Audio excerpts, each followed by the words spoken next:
ഈശോമിശിഹായ്ക്ക് സ്തുതിയായിരിക്കട്ടെ. പ്രിയമുള്ള സഹോദരങ്ങളെ, അപ്പസ്തോല പ്രവൃത്തി അതിൻ്റെ 1-ാം അധ്യായം മുതൽ വായിച്ചു തുടങ്ങി. അപ്പസ്തോലന്മാരുടെ പ്രവർത്തികളും ഇന്ന് നമ്മൾ ക്രിസ്ത്യാനികളെന്ന് അവകാശപ്പെടുന്ന നമ്മളുടെ പ്രവൃത്തികളും ഒന്ന് വിശകലനം ചെയ്യുക എന്നുള്ളൊരു സെഗ്മെൻറ്റുമായിട്ടാണ് നമ്മൾ മുന്നോട്ട് പോകുന്നത്. കഴിഞ്ഞ ദിവസം അപ്പസ്തോല പ്രവൃത്തി 1-ാം അധ്യായം അതിൻ്റെ 1-ാം വാക്യം മുതൽ 5-ാം വാക്യം വരെ നമ്മൾ വിശകലനം ചെയ്തു 2 വീഡിയോകളിലൂടെ. ഇന്ന് 6-7 വാക്യങ്ങളൊന്ന് വായിച്ച് അതിനെക്കുറിച്ചൊന്ന് ചിന്തിക്കുക എന്നുള്ളതാണ് ഉദ്ദേശം. ഒരു പരിധിവരെ ഇസ്രായേൽ എന്ന് പറയുന്ന ഒരു രാജ്യവും ആ രാജ്യവുമായി ബന്ധപ്പെട്ട പല കാര്യങ്ങളും യേശു തൻ്റെ പരസ്യ ജീവിതകാലത്ത് അനേക പ്രാവശ്യം സംസാരിക്കുകയും പറയുകയും ചെയ്ത് മുന്നോട്ട് പോകുന്ന ഒരു പ്രവൃത്തിയായിരുന്നു ക്രിസ്തുവിൻ്റേത്. എന്നാൽ മരിച്ചു ഉദ്ധാനം ചെയ്ത് വന്ന് 40 ദിനരാത്രങ്ങൾ അവരുടെ കൂടെ പ്രത്യക്ഷപ്പെട്ട് അവർക്ക് ദൈവരാജ്യത്തെക്കുറിച്ച് വ്യക്തമായ ബോധ്യങ്ങൾ കൊടുത്തു. തൻ്റെ ശിഷ്യർക്ക് ഇനി മുന്നോട്ട് പോകുമ്പോൾ അവർ മനസ്സിലാക്കേണ്ടതും അവർ മറ്റുള്ളവരെ പഠിപ്പിക്കേണ്ടതും ഇസ്രായേൽ എന്നൊരു ഫിസിക്കൽ രാജ്യത്തെക്കുറിച്ചല്ല, പകരം ദൈവത്തിൻ്റെ രാജ്യത്തെക്കുറിച്ചാണ്. ദൈവരാജ്യമാണ് ഏറ്റവും ഇമ്പോർട്ടൻ്റ് ആയിട്ടുള്ള വിഷയമെന്ന് അവർക്ക് ബോധ്യം കൊടുത്തു. മാത്രമല്ല അവരുടെ ഹൃദയത്തെ തുറന്നു കൊടുത്തു. അത് ഗ്രഹിക്കാൻ തക്കവണ്ണം അവരുടെ ഹൃദയത്തെ തുറന്നു എന്ന് ലൂക്കാ സുവിശേഷത്തിൽ നമ്മൾ വായിക്കുക. അപ്പോൾ അവർക്കത് മനസ്സിലാകുകയും അവരത് ഉൾക്കൊള്ളുകയും ദൈവരാജ്യമാണ് ഏറ്റവും പ്രധാനം, ഇസ്രായേൽ എന്നൊരു രാജ്യത്തിന് അല്ല പ്രാധാന്യം, പകരം ദൈവം സ്ഥാപിച്ച ഒരു ദൈവരാജ്യമാണ് ഏറ്റവും പരമപ്രധാനമെന്ന് ശിഷ്യന്മാർ വിശ്വസിക്കുകയും അവർക്ക് മനസ്സിലാകുകയും അവരത് സ്വീകരിക്കുകയും ചെയ്തതിന് ശേഷമാണ് പിന്നീടുള്ള വാക്യങ്ങൾ, നമ്മൾ 6 മുതലുള്ള വാക്യങ്ങൾ നമ്മളത് ചിന്തിക്കുക. ഒരുമിച്ച് കൂടിയിരുന്നപ്പോൾ അവർ അവനോട് ചോദിച്ചു, കർത്താവേ, അവിടുന്ന് ഇസ്രായേലിന് രാജ്യം പുനഃസ്ഥാപിച്ച് നൽകുന്നത് ഇപ്പോഴാണ്? ഇവിടെ 2 പ്രധാനപ്പെട്ട ചിന്തകളാണ് നമ്മൾ ചിന്തിക്കേണ്ടത്. ഒന്ന്, ദൈവരാജ്യത്തെക്കുറിച്ച് അവരെ പഠിപ്പിച്ചിട്ടും അവർക്കത് മനസ്സിലായിട്ടും അവരുടെ ഹൃദയത്തെ ദൈവം തുറന്നു എന്ന് ലൂക്കാ സുവിശേഷത്തിൽ നമ്മൾ വായിക്കുമ്പോഴും ഇതെല്ലാം പറഞ്ഞിട്ടും ദൈവം ഹൃദയത്തെ തുറന്നിട്ടും ഇവരിപ്പോഴും ഫിസിക്കൽ രാജ്യത്തെക്കുറിച്ച് ചിന്തിക്കുകയാണോ?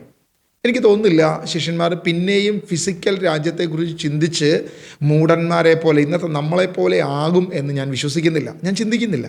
പകരം അവരപ്പോൾ ഇസ്രായേലിനെക്കുറിച്ചും അവരുടെ രാജ്യത്തെക്കുറിച്ചും ചോദിക്കുന്നത് ദൈവരാജ്യം അവരിൽ നിന്നും എടുത്തു മാറ്റപ്പെട്ടു എന്നൊരു ഭയം, അല്ലെങ്കിൽ യേശു പറഞ്ഞ ഉപമകളിലൂടെ യേശു പഠിപ്പിച്ച വ്യക്തമായ കാര്യങ്ങളിലൂടെ ഫലം തരാത്തത് കൊണ്ട് ദൈവത്തിൻ്റെ രാജ്യം തങ്ങളിൽ നിന്നും, അല്ലെങ്കിൽ തങ്ങളുടെ പൂർവിക പാരമ്പര്യമായ അബ്രഹാം, ഇസഹാക്ക്, യാക്കോബിൻ്റെ 12 മക്കൾ, ആ തലമുറയിൽ നിന്നും ആ ഗോത്രങ്ങളിൽ നിന്നും നഷ്ടപ്പെട്ടു പോയി എന്നൊരു വിഷമം, ഒരു വേദന, ഒരു ദുഃഖം അവരെ അലട്ടിയപ്പോഴാണ് അവർ ഈ ചോദ്യം ചോദിക്കുന്നത്. ഒരുമിച്ച് കൂടിയിരുന്നപ്പോൾ അവർ അവനോട് ചോദിച്ചു, കർത്താവേ, അവിടുന്ന് ഇസ്രായേലിന് രാജ്യം പുനഃസ്ഥാപിക്കുന്നത് ഇപ്പോഴാണ്? കാരണം യേശു തൻ്റെ പഠിപ്പിക്കലുകളിൽ വളരെ വ്യക്തമായി ഇസ്രായേൽ എന്ന ഫിസിക്കൽ രാജ്യത്തെ പല രീതിയിൽ ഉപമിച്ച് കാണിക്കുകയും പല രീതിയിൽ അവരെ ഇസ്രായേലിനെയും ഫിസിക്കൽ ഇസ്രായേലിനെയും അതുപോലെ തന്നെ ജെറുസലേം ദേവാലയത്തെയും എല്ലാം കാണിച്ചു കൊടുക്കുകയും, എന്നാൽ താൻ വന്നിരിക്കുന്നത് ഒരു ഐഹിക രാജ്യത്തിനല്ല, ഒരു ആത്മീയമായിട്ടുള്ളൊരു കാര്യത്തിനാണ്, സകല ജനത്തിനെ രക്ഷയ്ക്കാണ് എന്ന് വ്യക്തമായി പഠിപ്പിക്കുകയും, എന്നാൽ യേശു തന്നെ ഇസ്രായേലിനൊരു രാജ്യമുണ്ട്, അല്ലെങ്കിൽ ദൈവത്തിൻ്റെ തെരഞ്ഞെടുപ്പും വിളിയും ഒരിക്കലും നഷ്ടപ്പെടത്തില്ല എന്ന തരത്തിലുള്ള പലവിധ പ്രബോധനങ്ങളും കൃത്യമായി കൊടുത്തിട്ടുണ്ട്. അപ്പോൾ ആ ബോധ്യം ഉൾക്കൊണ്ടുകൊണ്ടാണ് ഈ ഒരു ചോദ്യം അവിടെ ചോദിക്കുന്നത്.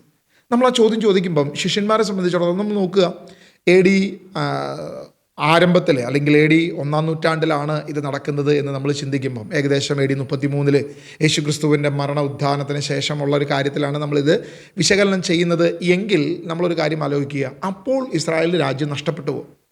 കാരണം അപ്പോൾ ഇസ്രായേലിന് രാജ്യം നഷ്ടപ്പെട്ടോ എന്ന് ചോദിച്ചാൽ ഒരിക്കലുമില്ല. അവരുടെ രാജ്യം അവർക്ക് തന്നെ ഉണ്ട്.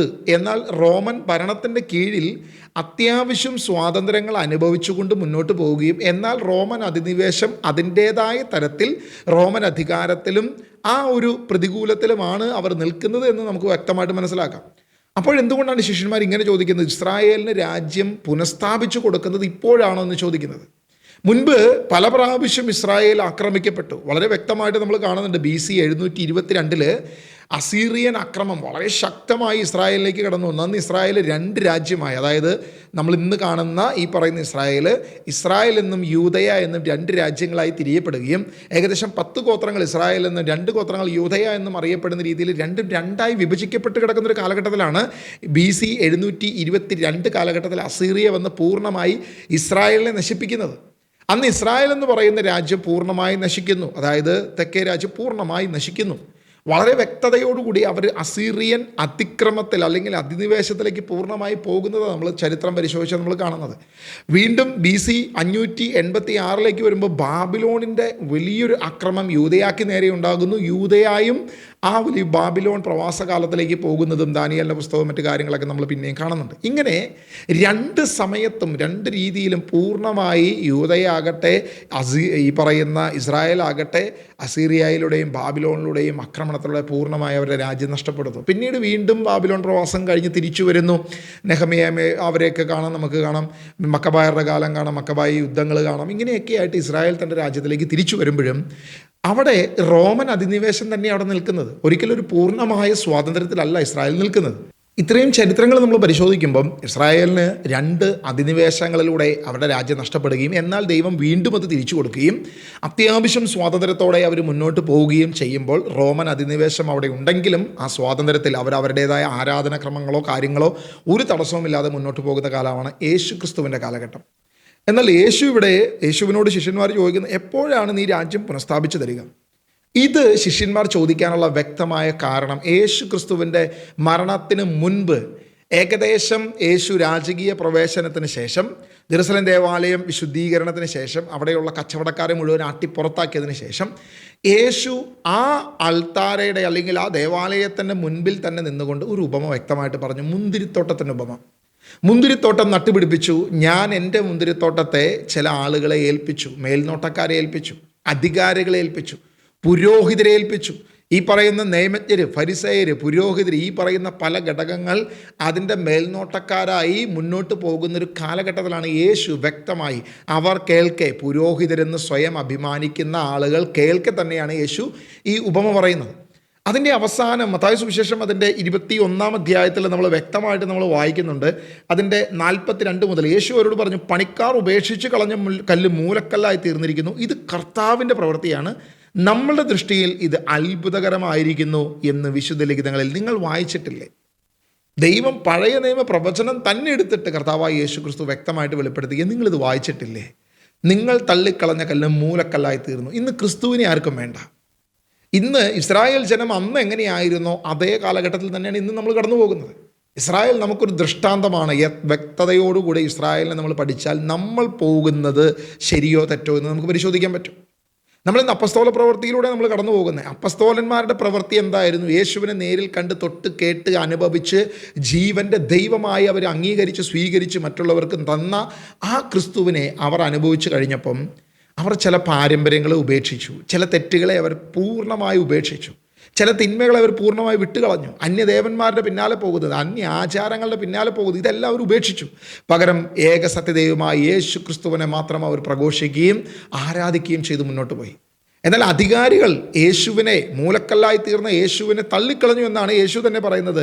നിങ്ങൾ ഉപേക്ഷിച്ച് കളഞ്ഞ കല്ല് മൂലക്കല്ലായി തീർന്നിരിക്കുന്നു. നിങ്ങളത് ഉപേക്ഷിച്ചു. ഇന്ന് നമ്മളുടെ ഇടയിൽ ഇത് തന്നെയല്ലേ സംഭവിക്കുന്നത്? ഫിസിക്കൽ ഇസ്രായേലിന് എന്ത് സംഭവിച്ചോ അത് തന്നെയല്ലേ ഇന്ന് നമുക്ക് ക്രിസ്തുവിനെ വേണ്ട. യേശുവിനെ നമ്മൾ തള്ളിക്കളഞ്ഞുകൊണ്ടിരിക്കുന്നു. പകരം യേശുവിനേക്കാൾ കൂടുതലായി മാതാവിന് പൂർണ്ണമായ പ്രാധാന്യം കൊടുത്തുകൊണ്ട് മുന്നോട്ട് പോകുന്നു.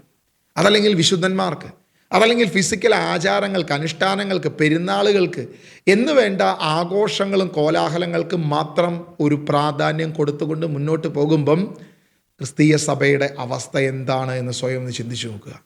ഇസ്രായേൽ നശിച്ചതുപോലെ നമ്മളും നശിക്കുമെന്നൊരു ബോധ്യം ഇനിയെങ്കിലും നമുക്ക് വേണമെന്നുള്ളത് വളരെ വ്യക്തമായിട്ട് നമ്മൾ മനസ്സിലാക്കേണ്ട ഒരു സത്യമാണ്.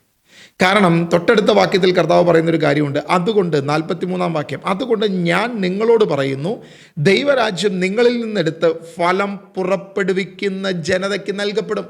ഇത് വ്യക്തമായ ശിഷ്യന്മാർക്ക് മനസ്സിലായി.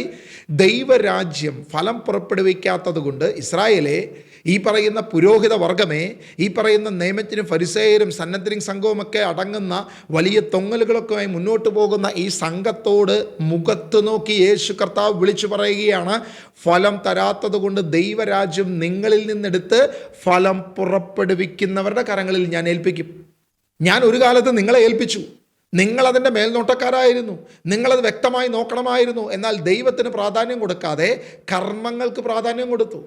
ദൈവത്തിന് കൊടുക്കേണ്ട ബലി അത് നിങ്ങളുടെ ഹൃദയ വിചാരങ്ങൾ മാറ്റേണ്ടതാണ് എങ്കിൽ അതിൽ നിന്നും പൂർണ്ണമായി മാറിക്കൊണ്ട് ഊനമറ്റ കുഞ്ഞാടിനെ കച്ചവടം ചെയ്ത് ജെറുസലേം ദേവാലയം നശിപ്പിച്ചു. ദേവാലയത്തെ കച്ചവട സ്ഥാപനമാക്കി മാറ്റി.